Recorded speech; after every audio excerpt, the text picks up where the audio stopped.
just living is pointless, right? Because it's about sort of what you do, not how you feel. I care less about my comfort and my day-to-day contentment with my life and more about what I actually do.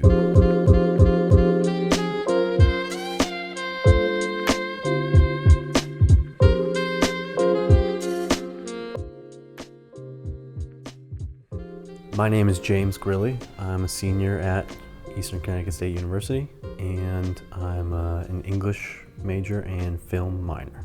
My passion for filmmaking began when I was younger. I would always write stories.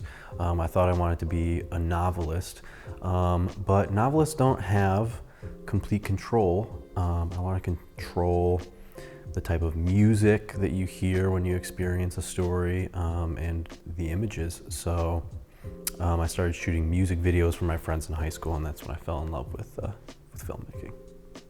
It's really important to me to create a sense of community.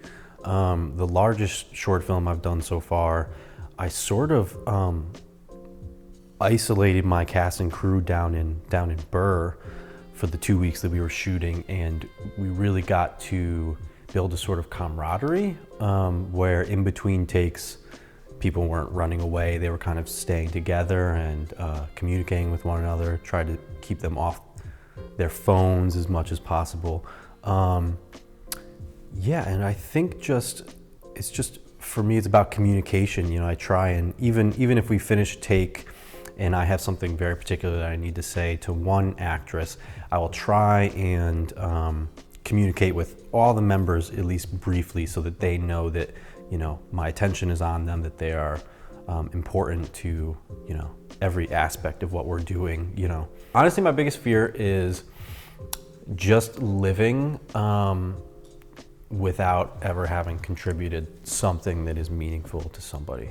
My only goal, whether it's with filmmaking, any creative enterprise that I get into, or, you know, any work that I end up doing, is like, I just want to contribute something that's meaningful to some person or some group of people.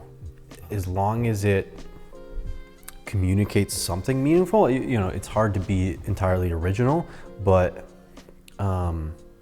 anytime even if it's a story that's been told 100 times, it's a love story or something that's been told 100 times, when you make it with like complete truth and intent, your perspective on it will always be original enough. And if you can articulate that vision sufficiently that at least even one other person is like, I really felt that, you're identifying something that I feel that I can't articulate myself, that's like really magical, and that's my goal.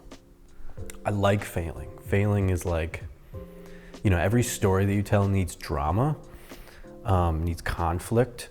So every time I fail, of course, it's like incredibly upsetting, depressing, changes things, like relationships break down and whatever, and just generally something not going the way you expect it to is really painful. But there's a part of me that like genuinely, truthfully likes the conflict in my own life, because I feel like it makes my story more interesting and it makes me better for the next thing. I can't. Yeah, so I mean, that's just, I think the idea is to never be content, to never get into some job or some career track where you're just like okay with where you're at. If where you're at is sort of a day-to-day operations thing and not something that is impactful.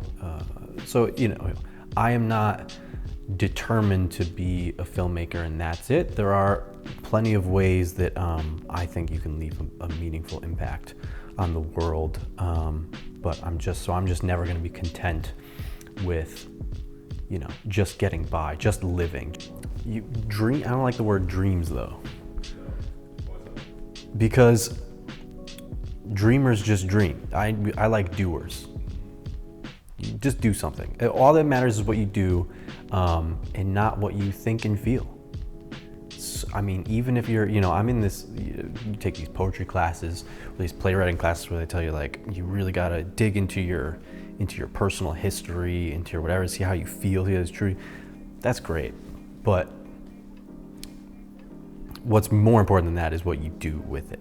To be able to like step aside and be content with, okay, I'm not going to change the world, but maybe I could have some kind of, maybe I could touch somebody that will.